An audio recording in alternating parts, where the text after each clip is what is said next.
Good evening, everybody. Welcome to IDAGIO Live, the place where classical music happens.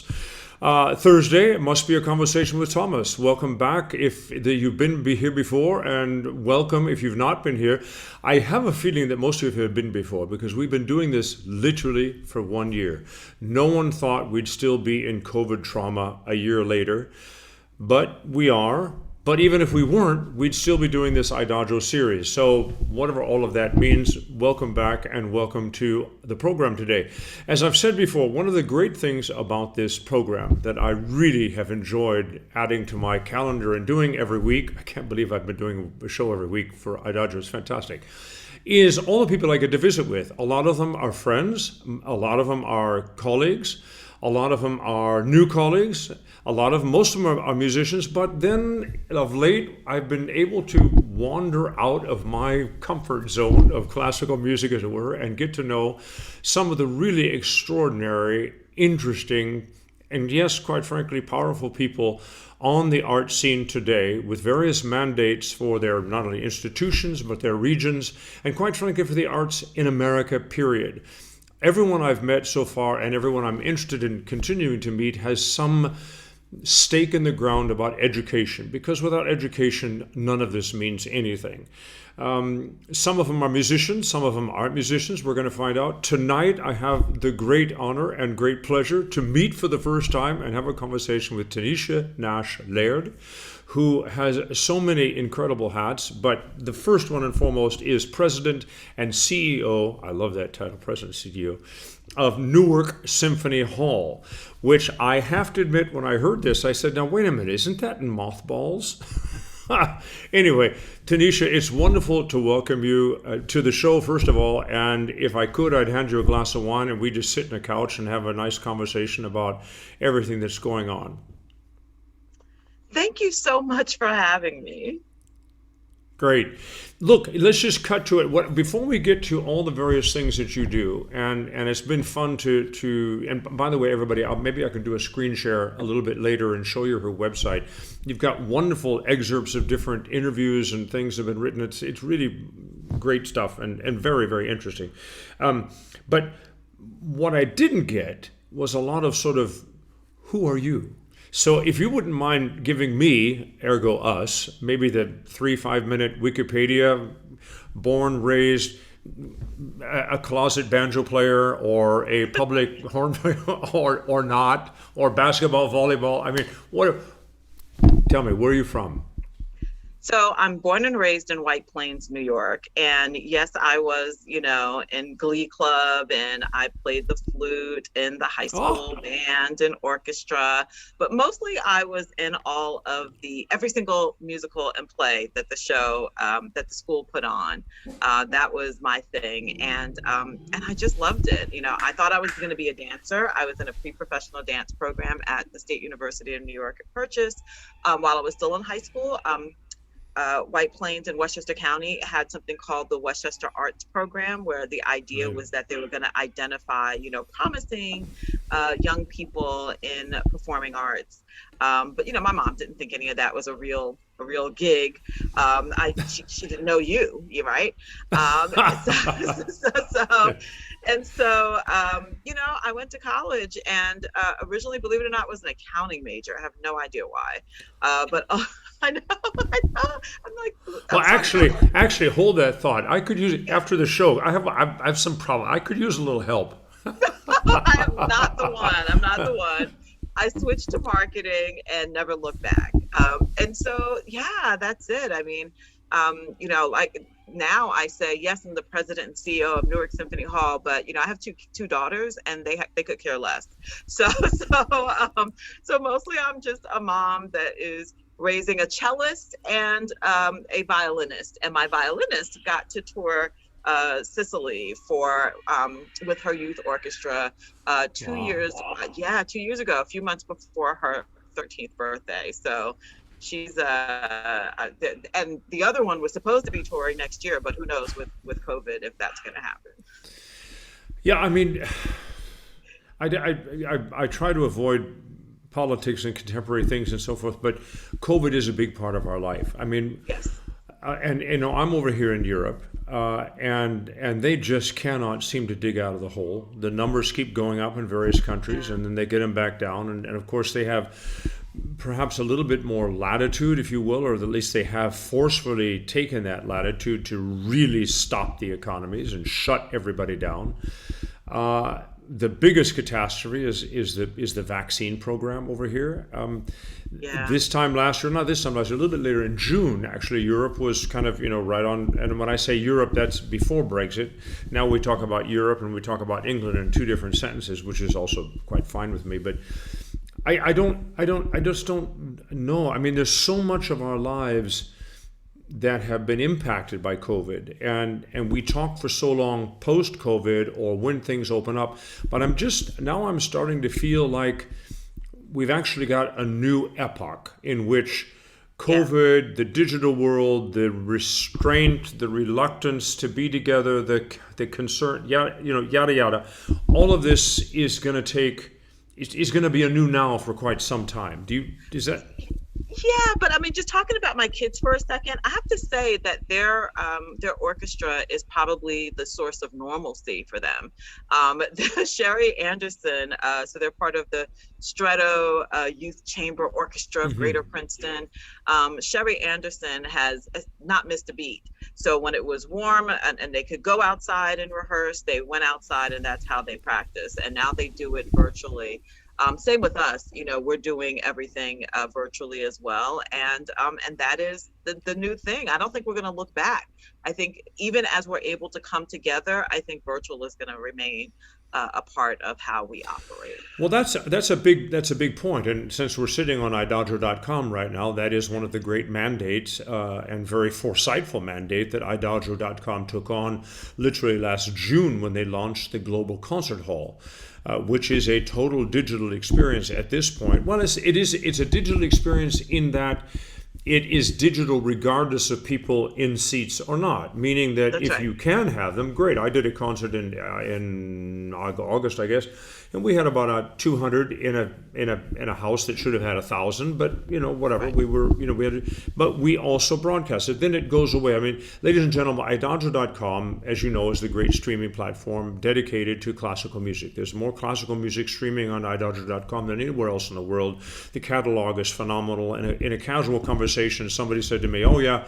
I said, "Gee, there must be 8,000 or 9,000." And he said, "Are you kidding? There's 20,000 composers." And I said, "I didn't even know there were 20,000 classical music composers." So that's, and literally hundreds and hundreds of hours. And then, of course, we started the IDAGIO Live series, of which this is part of it, which is master classes and conversations and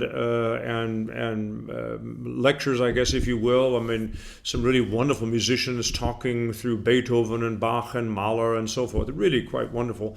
I have on Tuesdays as well a wonderful series on nothing but song, meaning formal song, poetry set to music, in all languages and all epochs. And then Thursday we get to wander through the world and community of classical music.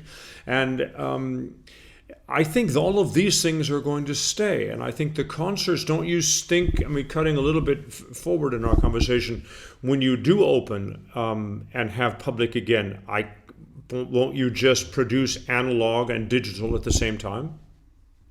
Yeah, so we're looking at that. We're looking at all kinds of things. And actually, I'm working on a book chapter about this too. And what's interesting is this book chapter was being developed well before we entered into this. I'm an adjunct professor of arts and entertainment management at Drexel University, and got an opportunity to contribute to a textbook about the music industry. And I'm co-authoring it, and I think our title is Technology in the Performance Space. So we're looking at all of these things as the world, it's all full of possibilities, including sort of virtual and more immersive experiences in terms of virtual reality. So it's kind of out there, but it's more. I was just, again, bringing my kids up. I'm like, I used to watch the Jetsons as a cartoon when I was a little kid, and now we're actually doing all the things that we saw on the Jetsons cartoon for real, except for the flying cars. Excuse me, when I put on my iWatch for the first time, I went, "Good God, I'm Dick Tracy." That's right. Dick Anyway, Tracy. That's Dick Tracy. So thanks unbelievable. for asking about me. That's me. Well, thank you for telling. But you quickly, I mean, you never wanted to stay in music, right? No, no, no. I always wanted to be an industry mogul, right? So that's always what I Well, wanted to be. you're on a very good run. Well, I mean, I don't know if I'm ever going to make it mogul. I mean, I'm running a not-for-profit, but when I was a kid, I wanted to be like Edgar Bronfman's family, and I wanted to own. Oh yeah, seriously, I wanted to own like record labels, a diversified mogul, and all kinds of things. So, media, wine and spirits, all those things I wanted to. That's seriously what I saw myself in terms of doing. But I'm glad that I ended up doing the things that I got to do. I wouldn't change Yeah, but any. they're not. But wait a minute. We've got some people in our side in management, and they've. I'm thinking of one management company to remain nameless, but they started something called the Five Senses Festival, where they literally was the music and the eating and the location and all that kind of stuff. I mean, all of that does come together, and is that? I mean. That's one thought. The second thought is, tell me a little bit more about this adjunct professorship. What do you guys, what do you do? What do you study? What is somebody doing when they study with you? So the course is called Entertainment. It's EAM 211, Entertainment and Arts Management, Strategic Planning and Entertainment and Arts Management. So essentially, they learn to write a business plan.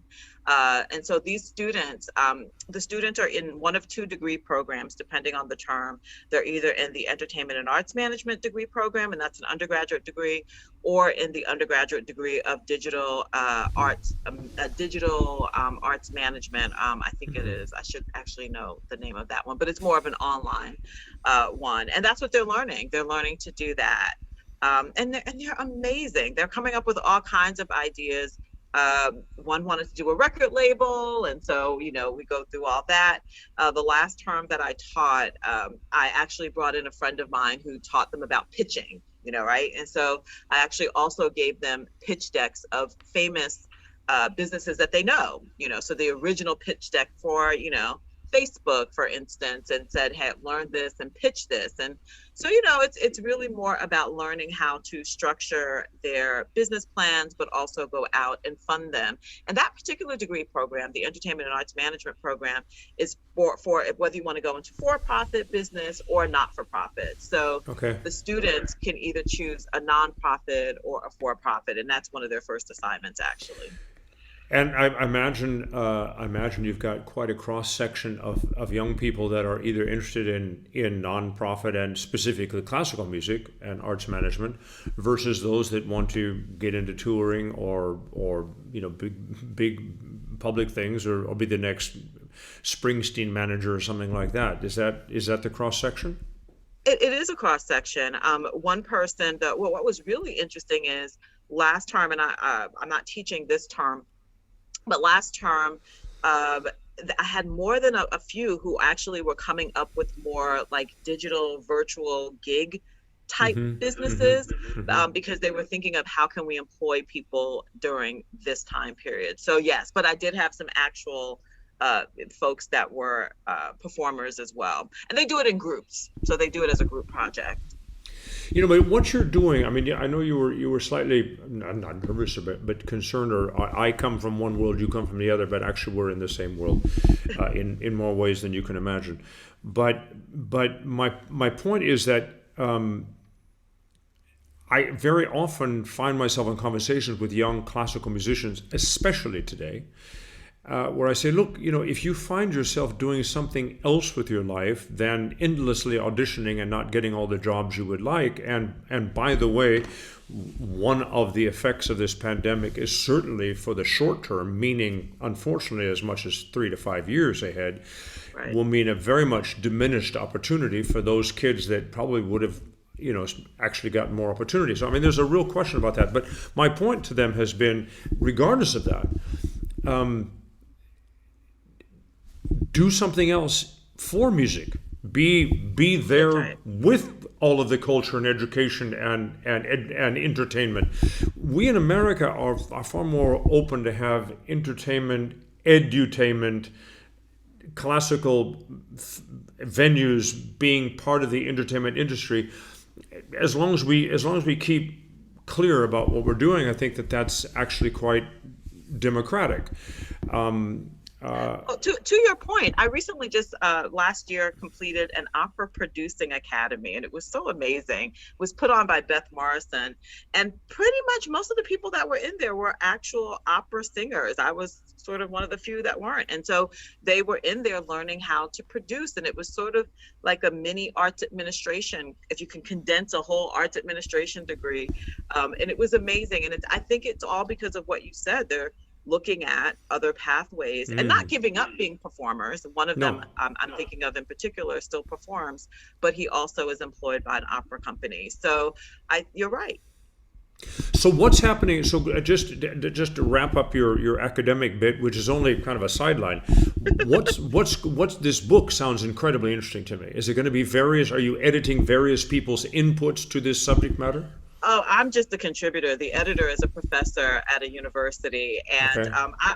It was one of those things where, because you had to put a proposal in, I was like, I just feel honored to be selected to be in the book, because I don't have PhD at the end of my name. So it was pretty exciting to be partnered with a JD, an entertainment attorney, and writing this.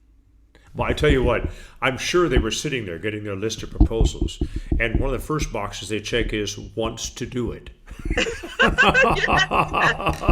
they said, she's in. Yeah, call her up. Give her. Yeah, she's good. Call me up, and it's a European publisher as well, so it's pretty exciting. Well, you will laugh at this, but this is very sympathetic conversation, because when I went to college back before electricity. I started pre-law and realized that was a very doubtful end game for me.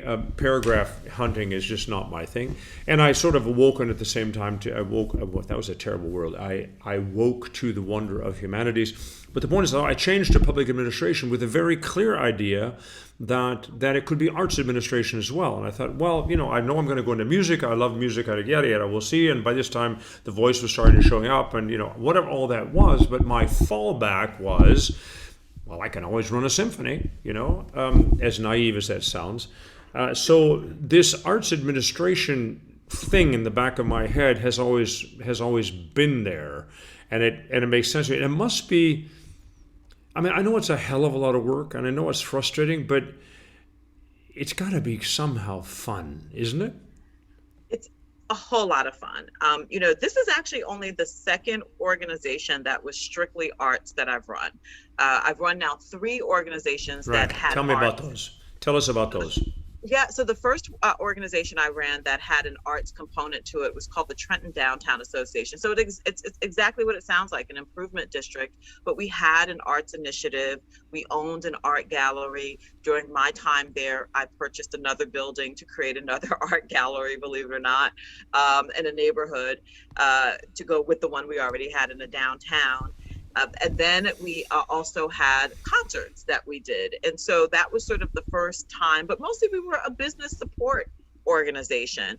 My first I did a little entrepreneurship. So I did co-found an organization, a for-profit entertainment center in New York City. But subsequent to that, I became the executive director of the Arts Council of Princeton, and that's in Princeton, New Jersey, right where the university is. In fact, it was co-founded by a professor at the university, I guess 53 years ago, along with John Lithgow, the actor. His father was one of the founders, and I was only the 3rd executive director in their 50 years. So, and can I venture to imagine you were the first woman of color? I can't say first woman.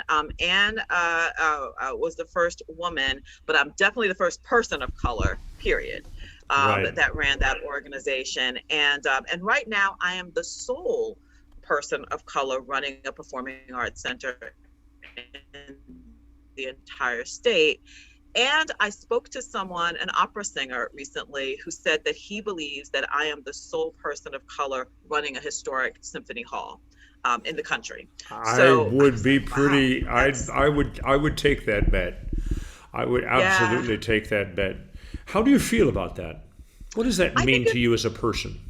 I think it's horrible, actually. So one of the things that I have had Newark Symphony Hall sign on to be is a co-sponsor of something called the New Jersey Arts and Culture Administrators of Color. And we are doing professional development because I don't want to, I'm tired of the first and the only. I think there Right. should be more. I'm also mentoring arts administrators. There is I mentored my first young man. Usually I'm mentoring women, but I was actually matched by Rutgers University School of Business with an artistic director of a theater company. And so I'm mentoring him, and I'm hoping that in the future that there's no longer any first and only. I'm also partnered with and these are all people that I approach. So I approach the Colors of Classical Music, which is just All right.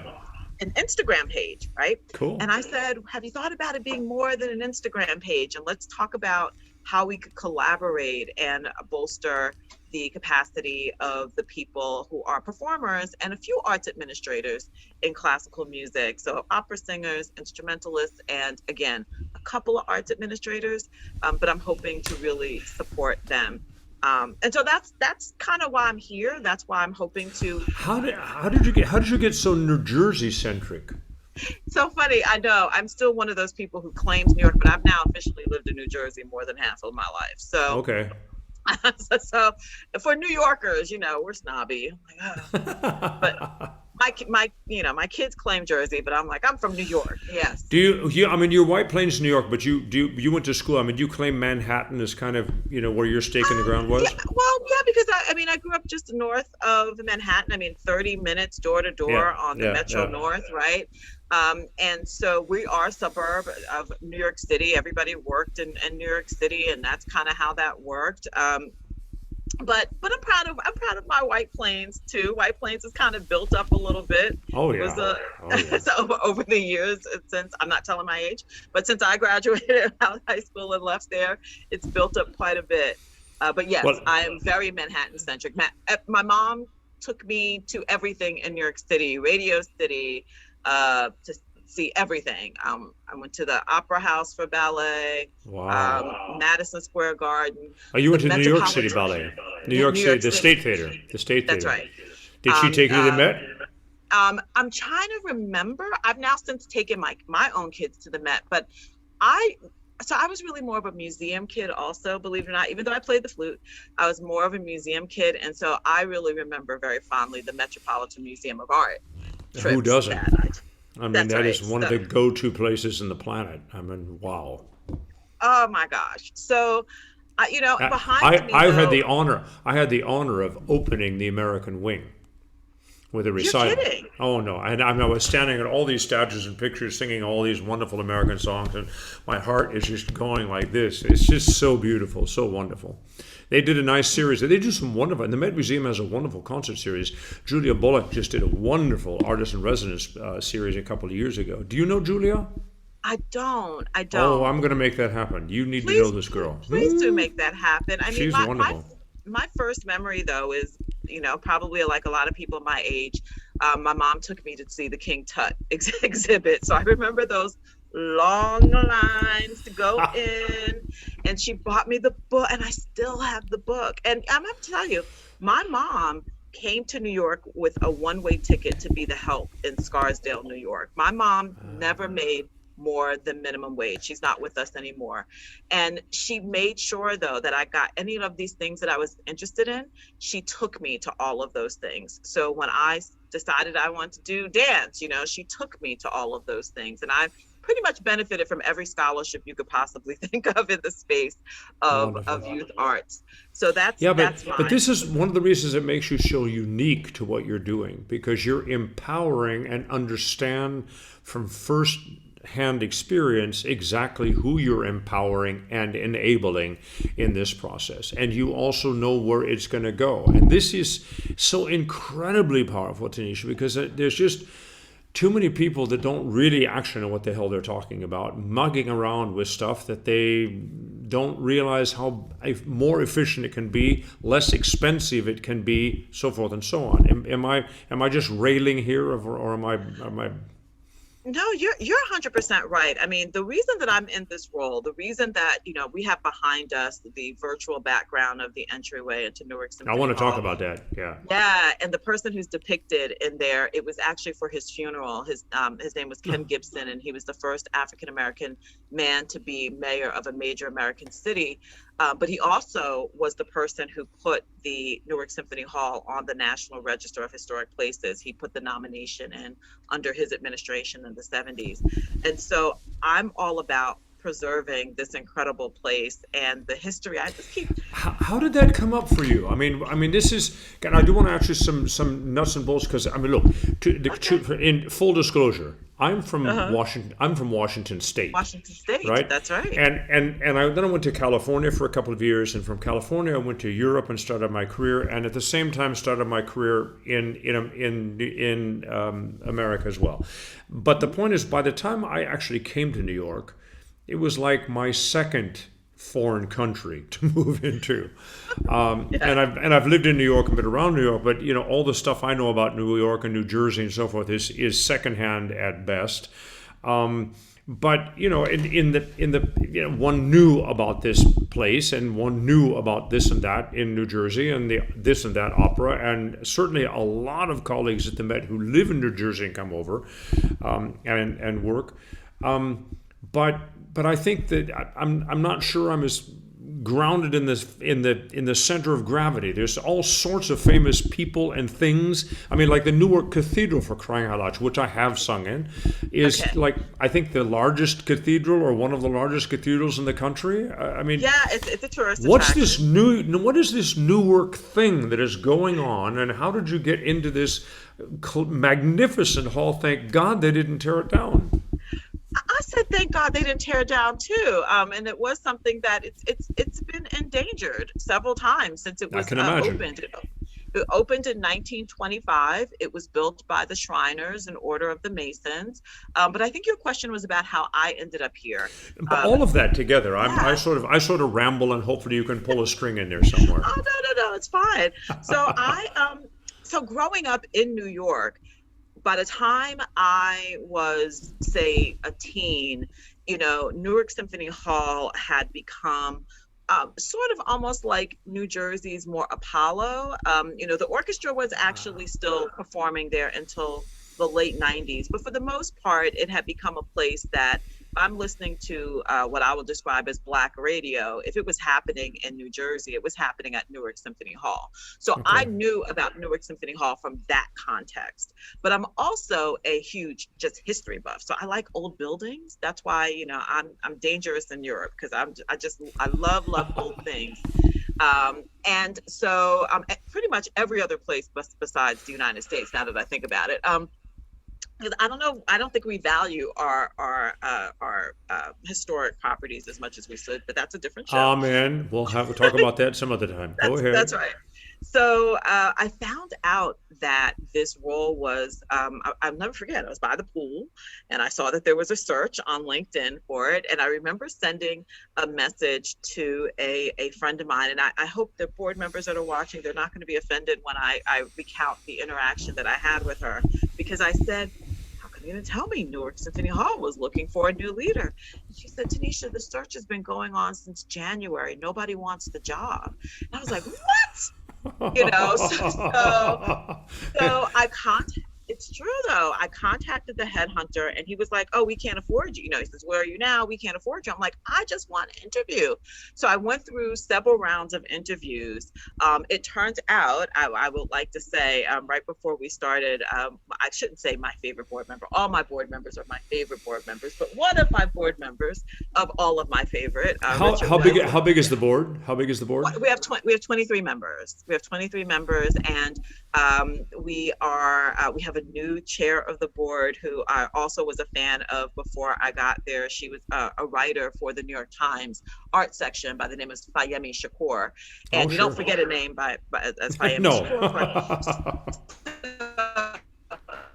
So she currently, though, is the head of arts and cultural affairs for the city of Newark, and the mayor of Newark is Raz Baraka, and his father was the famous playwright and poet Amiri Baraka. So I knew all of these things were happening in Newark. There's all of this new injection of investment, and what I was really concerned about, because I had gone through this, witnessing this in New York City, specifically in Harlem and Brooklyn, gentrification and displacement. And so what I said was, listen, you might be able to find another person who is more experienced and can do all kinds of magic in terms of arts administration. Although I think I'm really good at that too. I said, but you're not gonna find somebody that really kind of understands and has this sensitivity and is gonna make sure that as things progress and as this facility, this historic, beautiful concert hall is revitalized, that the community would be brought along with it.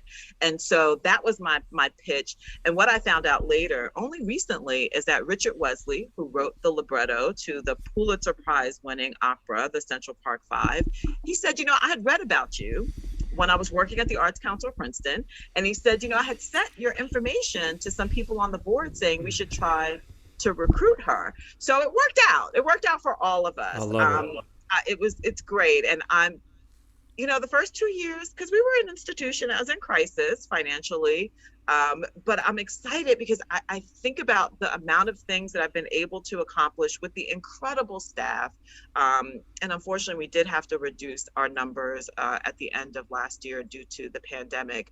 But with that incredible staff, being able to turn around our financial fortunes, and now with the hard work of the staff that remain, who are frankly only focused on fundraising and programming, able to forge some incredible partnerships, such as the Colors of Classical Music. It's why I went through, at the encouragement of Richard Wesley, an opera producing academy, because now we're talking about actually potentially commissioning and working on things. What I said is that we also, again, are predominantly community of color, right? So Newark is predominantly Black and Latinx, and Asian in a surrounding area. And what I said is that I really want to center those creatives and to be able, at the place where Henry Lewis was the first Black conductor of a major orchestra, and you talked about knowing his wife, who is an opera singer as well. I said, I really would love to be able to be in a position to support that community, because I don't see, and they backed this up, a lot of places that are really supporting the New Jersey performing artists. And so that's why it was also exciting, and not to ramble on, because now I'm rambling on, that when I went down that rabbit hole looking up our history, especially with things like opera and classical music, and to see that the Metropolitan Opera had presented at Newark Symphony Hall starting in January 1935, right? And ultimately, Lucia, Bohème, Madame Butterfly, and how they also not only brought their sets from the old Opera House, obviously, because it was one in 1935, but also had used New Jersey singers. So I was like, oh my gosh, this is amazing. And so that's what I'm seeking to lift up and to continue in the tradition and history. So it's not new, it's just keeping it going. Isn't Cory Booker the senator from New Jersey? Or one of them? He is our senator, and wasn't he governor? He was mayor of the city. Mayor. He was mayor of the city of Newark, and it was also his office, when they read an article about my appointment early, who contacted me and said, what can you do? What can they do? So I have to give all kinds of credit to the mayors, current and Cory Booker, as you mentioned, but in his role as senator, our council president, who, again, her name is Mildred Crump, and I only recently found out that she was on the board of the New Jersey State Opera, I believe. So there's all of this stuff. I was like, oh my gosh. So wrapping my arm around them. I'm a big, just full disclosure, I'm a big fan of Cory Booker. I think I think he's a super interesting and decent guy. That's right. I get that. And I just wasn't sure before Chris Christie who if he had done that. I don't follow it so closely. But yes, he was the mayor. He's the mayor. So is all of this a kind of, tell us something about New Jersey in general? Is New Jersey having a bit of a renaissance? Is there a lot of energy for the arts and education? Do you feel that, or do you feel like you're more trying to run that? Or Of course, I'm saying yes, because this is where I've been and worked for more than oh my gosh, I'm going to tell my age, for more than 25 years. So of course, well, you were a high school yeah, exactly. That's right. High school intern, right? That's right. We're gonna go with that. Of course, what's so crazy is, and now this is going to move outside of the world of opera or classical music, but I got to know the Jordan family. So there's Jamila, there's Michael B. Jordan, the actor, and they have a younger brother as well. And I was speaking to one of them the other day and just talking about how I first met her when I was working in Trenton and created an arts, culture, and tourism initiative in Trenton, New Jersey, which is the state capital and central to the state. Right before this conversation, we were part of a conversation, my colleagues and I were part of a conversation around tourism in Newark, but contextualizing it amongst New Jersey, right? Newark is New Jersey's largest city. It was founded in 1666. I think New Jersey is incredible. And again, I wouldn't trade it for anything at this moment. Are you finding it easy is the wrong word, but if we don't find a synergy of like-mindedness in the arts, entertainment, and education, that's right, we're never going to move this dial. And that's right. And there's so much pushback from a logistic standpoint, because I keep saying, I think that any general rehearsal of an orchestra or an opera house that is not filled with kids is a missed opportunity. Right. Now, that all sounds very idealistic and everybody loves that's a good talk line and stuff, but I also know that to put 16 buses of kids or whatever it would be into some place is a insurance nightmare. It's a curriculum nightmare. It's a yada yada yada. But are you getting some kind of synergy in all of that? Oh, no, for sure. I mean, when I was, again, at the Arts Council of Princeton, I did contact the local orchestra, which is the New Jersey Capitol Symphony Orchestra, which is in Trenton. And a coincidence, they actually rehearsed closer to Princeton and said, I want to bring the kids over in our youth program so that they can hear you. I know I'm not intimately involved in what New Jersey Symphony Orchestra, which performs at New Jersey Performing Arts Center, which is also in Newark. I'm not intimately involved in all of their activities, but I know as a member of their education committee that they are doing incredible work in partnership with NJPAC and even during the pandemic. And so there is a whole lot of synergy around that. I'm part of Arts at Newark. Arts at Newark is part of a larger network in terms of the state. And it's definitely something that is of importance to the state, and there's actually curriculum requirements actually in terms of the curriculum for the K through 12 related to the arts. So yeah, but it's smaller, so we can. No, I get. I'm getting that. You can put your arms around it. I joked because I was talking to someone recently, and I was talking about being from New York, and she said, the 5 boroughs are not. New York City is not a city; it's 5 cities smashed together. Smashed together. So New Jersey's like a borough, so you can it's like what I say, what they often say about Los Angeles, that it's 40 suburbs looking for a city. That's right. Yeah. It's a little bit different out there. But the thing is that what I want to ask you is clear me up. How big is, and it's called is Sarah Vaughn from Jersey? She is in Newark. Yes, absolutely. I mean, absolutely. Ladies and gentlemen, you classic folks, You probably won't find it on IDAGIO, but go wherever you have to and listen to anything that Sarah Vaughn recorded. However, if I may plug a little something, not because of me, one of my best friends is Michael Tilson Thomas. And Michael Tilson Thomas did a live from Hollywood Bowl concert with Sarah Vaughn on CBS Records, and it's still in the catalog. You can get it. There's all sorts of streaming platforms. I'm not going to name them. That are not classical, but it is, and it was towards the later part of her career. But oh my God, and I mean, oh my God. But Sarah Vaughn is just, I mean, one of my favorite singers on the planet. Oh my goodness, what a singer! What a voice! But anyway, okay, so that's okay. That clears that up. But I want to ask you, how big is the hall? So it was built with 3,000 seats, but we reduced, we made the seats a little bigger. So now it's like 28, 27, something like that. And it will stay that way? And it'll stay that way in terms of the size of with the renovation. Three logistical questions. Let's now we're going to talk about what you do at the hall, and you've got the plans to turn this thing back around, renovate it, clean it up, whatever it's going to do. First of all, and this is for all of us, not just me. What the hell is New Jersey PAC, meaning Performing Arts Center, right? NJ PAC, and what kind of tension is there? Pushback, funding. I mean, is it fair to say, and I don't, probably nobody really wants to say it publicly, but is it fair to say that maybe NJPAC didn't need to be built and they could have rebuilt? Listen, I'm not going to go down that road because to be honest with you, we were donors to NJPAC, my unfortunately now late husband and I, and so but I do.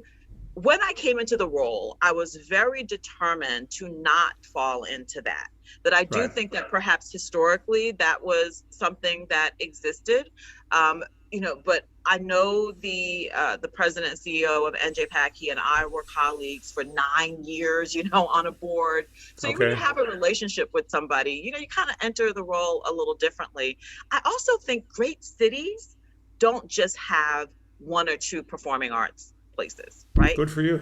Right. Good for you. So when my first what will be the division of? Yeah, go ahead. Sorry. I was gonna say my first big ask. I said, well, I'm from New York, and NJPAC and the Prudential Center were both built only opened in the past couple decades, right? NJPAC a little early. NJPAC opened in '97, and so I said, well, to me, the Prudential Center is like Madison Square Garden. Right. And I said, and NJPAC is like Lincoln Center because they actually have built some apartments around. I said, Newark Symphony Hall is Newark's Carnegie Hall. And this is the reason that so so I opened up with the video. If you've been on our website, you saw the orchestra. I'm gonna tell you the secret. That's actually my kids' orchestra. I love it. And it was my daughter's idea. They had just come back actually from Italy a couple of months before. And so this is 2 years ago when they shot a promotional video that actually went viral on Instagram. They did summer movement from Vivaldi, right? Four Seasons. So anyway, so that's how I got my first, we haven't announced it yet, 7-figure commitment, was by opening with that particular presentation. And then also when I was thinking about the gaps, in terms of offerings, right? Programming. That's right. The programming. I thought about, there's all kinds of, my kids are into, well, one of them in particular into K-pop, so that big K-pop happens over at the arena. But the orchestra, and there's very minimal actually classical music that still happens. The orchestra, of course, is amazing, but there isn't a lot of that. And so that's when I looked at, well, how can we position classical music differently? And that's the other interesting thing that happened is that because I'm a Black woman running a Newark Symphony Hall, it's in the name, a lot of classical musicians of color started reaching out to me, connecting with me on social media. And that's how I realized that there was a need for support. And so the final thing, though, is the fact when I looked at the programming that we already had, and I looked at the people who were supporting us, and I was looking at how we can continue to lift that up, it actually really looks like New Jersey. And New Jersey has actually changed demographically over the years. It's going to be majority minority, I think, by what we call minority. I think it is. I think it is because I remember seeing the report. So it's Does primarily, yeah. does the orchestra play in JPAC or It in does. It moved from both? Symphony Hall. It moved from no, it moved from Uh-huh. Symphony Hall Okay. in the late '90s, and now But I it's mean, in can New you York. imagine when you guys? Okay, so you've got this big campaign, a capital campaign going on, right? Mhm. And you're trying to raise how much money? So the capital campaign is not official yet. I'm just going out and talking to people as you're supposed to do at the beginning of it. Although we did get a commitment for a major gift. The building requires $50 million. I'm still determining how much I actually want to raise, but I have to raise at least that. At least that. So we're doing the first phase of the renovations now. We're actually in renovations now. We hired an Wow. architect, and that first phase is 3.5 million. So it's manageable, Well, in I mean, terms of going I'm, out. I'm curious. I mean, I told you offline. I'll tell you now. I mean, I come from Okay, Spokane, Washington. We had an old that's right. Pantages theater from opened in 1933, which was actually a movie theater, and then it was the concert center for many years. Then it was shut down. Then it was derelict. It was actually where I heard classical music for the first time from the Spokane Symphony, so forth and so on.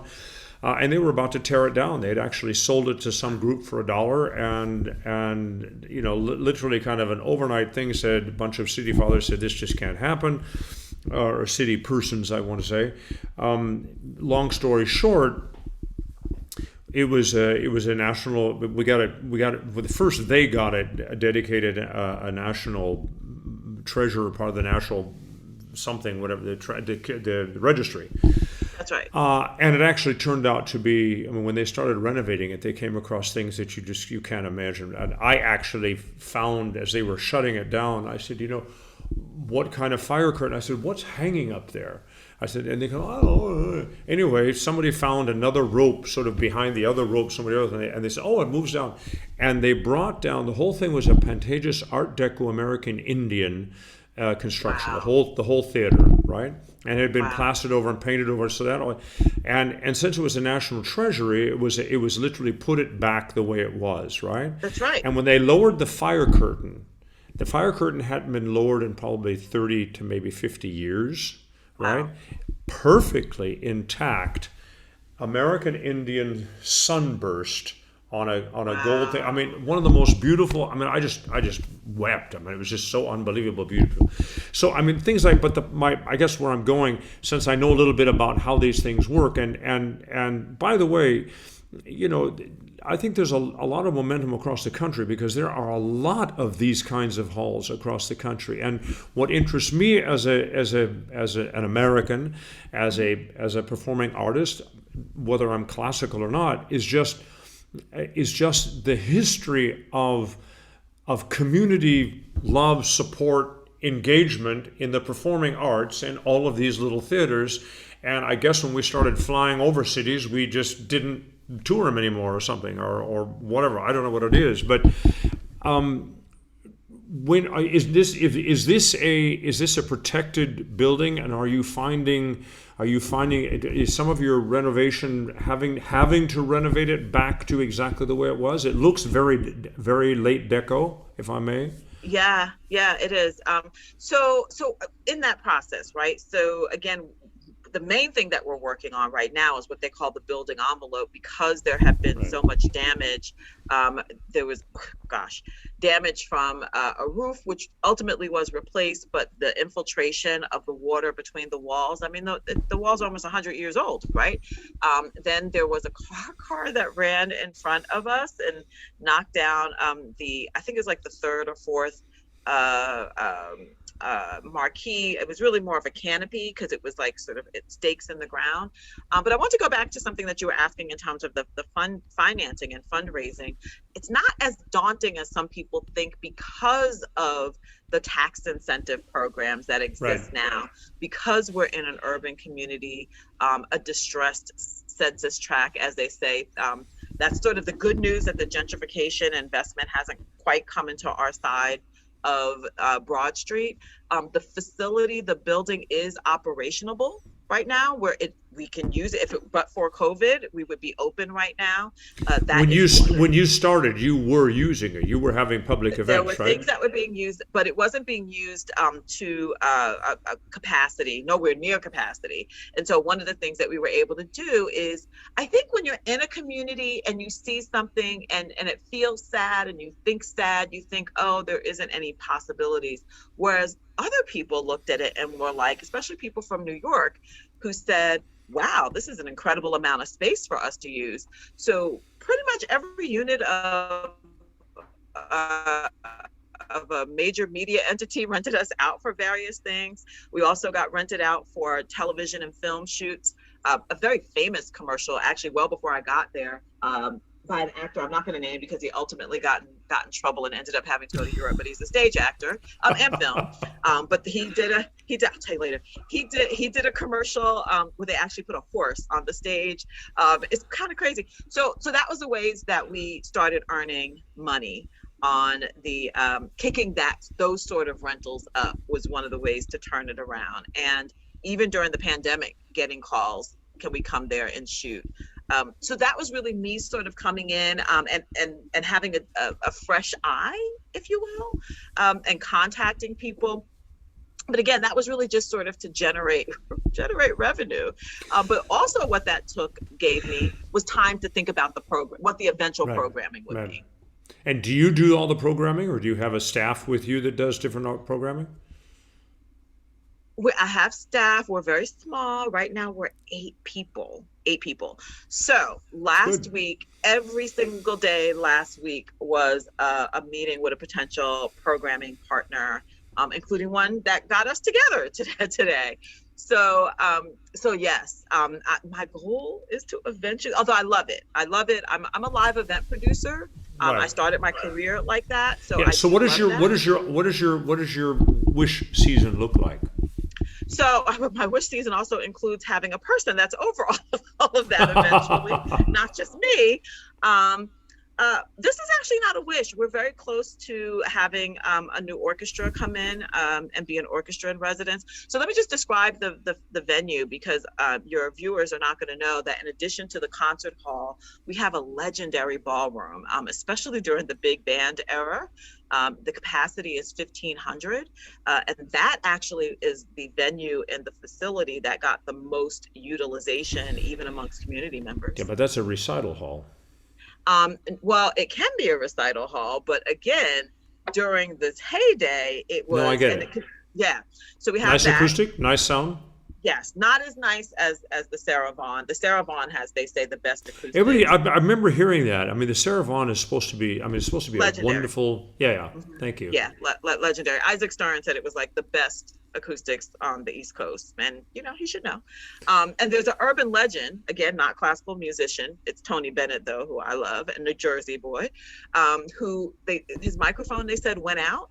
And he was like, I don't need a microphone. And then he sang, and they said he heard him all the way in the back. And then we have a black box. I know, isn't that amazing? And then we have a black box that's 225 seats, and we're going to be announcing a theater company in residence. But I also think that's a space for workshopping as well, new productions. So when I say your ultimate season, how many nights do you eventually? I mean, is your goal to be a 7-night thing or a 6-night thing? And are we talking everything from ZZ Top to? I'm dating myself. Everything. I mean, we're talking about everything. Roadies to dance to the Shaolin monks to the Vienna Philharmonic to whatever. Because that's our history, right? The Rolling Stones we were a part of their second American tour. Their first American tour in 1964 ended at Carnegie Hall. We were part of their second American tour, and Patti LaBelle and the Bluebells was their opening act in 1965. It's amazing, right? The most famous picture of Aretha Franklin sitting at a dressing room in 1969, that's at Newark Symphony Hall. And so we have been part of my dressing room in Spokane, Washington, yes, is where Marian Anderson came, and that was her dressing room when she sang in Spokane, Washington. And you know, Marian Anderson was the first Black singer at Newark Symphony Hall, and it was in 1940. I believe it. I recently, she performed there several times though, and for my birthday in February, I gifted myself an original program for one of her performances in the 1940s. Wow. Wow. Yes. Wow. So does the hall have, because of the demographics of the city and the state, is this hall an iconic or emblematic hall for the Black community? It actually is for the Black, but also for the Hispanic and Asian. Oh, okay, right. So what are and that actually surprised me, because I guess, you don't know. You only see what you know. But when I got there, one of the most the perennial users and famous parties that happens is a Brazilian party. And so that happens there. Another group from the Philippines is our only sold out concert in 2019. And that same promoter does a Miss Philippines every year at Symphony Hall. So those are the groups that that I want to program for, because they're already using the place. Well, wouldn't it be nice? I mean, for me, it would be nice for you. But I mean, I'm very, in my foundation and me personally, I'm very, very invested in the African American classical music canon. Mm-hmm. In fact, I have. It is clear. We're producing a concert in Hamburg the end of May. We've got a lot of wonderful colleagues coming over and singing and so forth. But the history of African American classical creation is like a parallel universe in the repertoire of the nation. Yes. We know our Barbers, we know our Copelands, we know our John Alden Carpenters and so forth and so on. And so on. But at the same time, in all of those epochs, there were African Americans composing. And sometimes this or that piece sort of sticks out, and William Grant Still got that, or Florence Price, so we forgot about her, now we're rediscovering her. Everybody loves Florence Price and William Still. Well, no, exactly. And then there's a William Dawson, who had this enormously successful thing, and it was so successful that, of course, we want to make sure that didn't go on. Right. But wouldn't it be wonderful to have a series that just explores that musical voice? And I'll tell you the reason. One of the reasons I'm so keen on it is because, as a white guy in the performing arts and also promoting this, yes, it is African American, but it is, African is an adjective. It is a capital American. It is the story of American culture that we have been deprived of and should no longer be. And it's a celebration. It is not finger wagging. It's not God damn it here and there. It's look what we've missed out on, and enlivening that. I mean, I just think this sounds like a wonderful place for something like that to happen.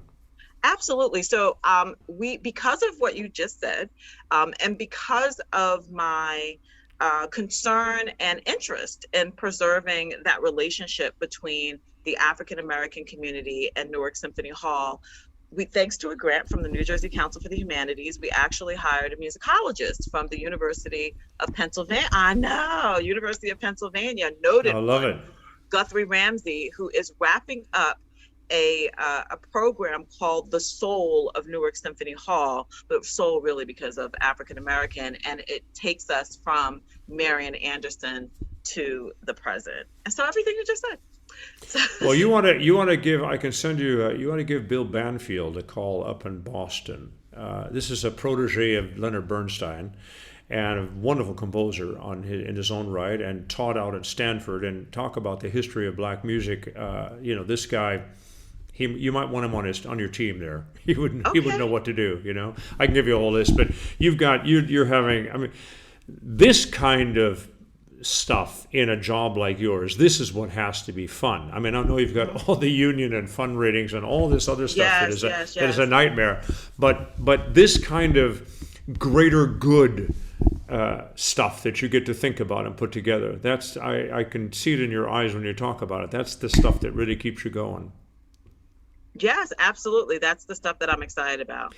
And I think that phrase I just used, and I know I'm quoting a couple of books and everybody knows that, but to me, that's the power of the arts in America. And we're running out of time, and I don't want to keep you too long.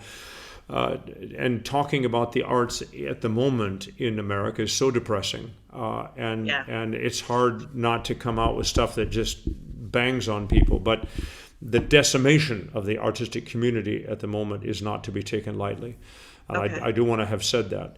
But what I feel in general moving forward, and hopefully we are experiencing a kind of mini tipping point where maybe we will start celebrating the so-called minorities of our countries as well in their creative process as not. I say so-called because I get very concerned about having this knee-jerk idea that there is a culture called America, and then there are these derivatives that are assumed in something called America. I think that's just nonsense.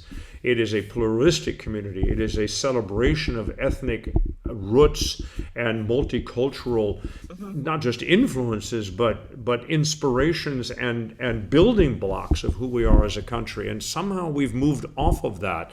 And it seems to me that mentality, and it seems to me that notion of greater good, which means literally for the entire society, is inherent in celebrating the myriad voices, really believing this e pluribus unum, which is out of the many comes a one. And it's not homogenization, exactly the opposite of that. It's the power of these voices and the beauty of these voices. And we're depriving our children of so much by not just simply celebrating that. I don't know how we've gotten so far off the humanities and performing arts list, and I just so enjoy speaking with you who are in leadership positions now in America that have an influence to make those things happen. I don't know. I get very passionate about it. Well, thank you for the passion. We need more people like you passionate about this. We're working on this every day, and I agree with pretty much everything you said. And it's why I'm here. I mean, we didn't talk a lot about what we're doing with our youth, but it's also part. But we have a Youth Performing Arts Academy. Again, it's a perennial program introducing them to all the disciplines. And unfortunately, with the pandemic, we did have to pivot to online. But that's work that we're going to continue to do. But because I know we can't, do it alone, I'm hoping to connect with more institutions like the New Jersey Symphony Orchestra, but there are other folks that are out there and doing these things as well. Of course, my affinity is for NJSO because of the historical connection. But the great thing is that I've had other orchestras approach us about being part of the Symphony Hall, and including one that wants to make Symphony Hall part of their new location. Wow. I know it hasn't been, again, you're getting all these things out of me. They're looking at New York City and us. And everybody that approaches us, I tell them that, I really want to make sure that we have a really robust community engagement component to whatever they do. Fur coat ladies are nice. I go to places and dress up too, but I really want to make sure that we are really engaging the community as well. But I mean, if the ballroom was such a hot place for the big band era, big bands are hugely popular. I mean, yes. Give Winton a call. He's got to have some ideas on how to move that forward. I know. The calls that are coming, and I think it's because people are sitting around and going, are really interesting, and I'm so excited. Next week we're going to be announcing a Hollywood thing, for instance. So cool. It's great, and I'm just excited to be able to be here and have this conversation. We didn't know each other, we didn't rehearse, we didn't know what we're going to talk about, and I love all the directions that you've been taking the conversation. And it's been wonderful to get to know you, and I promise you that glass of wine when I finally get back over on that side of the water again. If someone will just give me a good job, I'd be glad to take the plane. I know. I'm like looking behind me. I have all these bottles behind me, but hopefully we'll be able to actually open them. Well, in your virtual, well, all I can see is pictures of people that mean a great deal to the hall, and I love that. I would love to see that hall of honor. Anyway, Taneshia, it's been just a pleasure, and it's been a pleasure for the IDAGIO community. Ladies and gentlemen, the performing arts are alive and well. And yes, we're in a digital world right now. We've always been in one. We now have a bigger universe that's got digital and analog. And as soon as we can really start back on the analog, great. But if you're here, you know the power of the new digital awareness. And can you imagine, for instance, if everybody's teched up to have the ability to produce a show online, then those cameras and microphones are there anyway. Then why don't we at least start general rehearsals online for schools, and then we don't have to bus anybody. How about that? I mean, and actually teach kids how to use online products and so forth. I mean, what I don't know about you, since you're a museum person, can you believe all of the collections in museums that have burst their doors open with all the digital, very high quality stuff that you can have? And I mean, I just can't. I mean, they must. Yeah, go ahead. Yeah, the Newark Museum of Art is a huge place. There's a Newark Museum of Art, and we were just in a conversation again before this conversation with you, and they said that they are hiring a new role that is all about the digital programming, because they realize that it's a job they didn't need to have before, and now they have this new role because that is where they see things going. Great.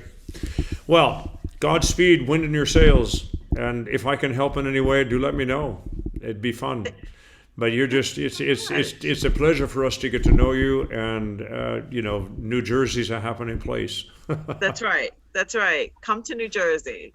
Taneshia Laird, be safe. See you soon.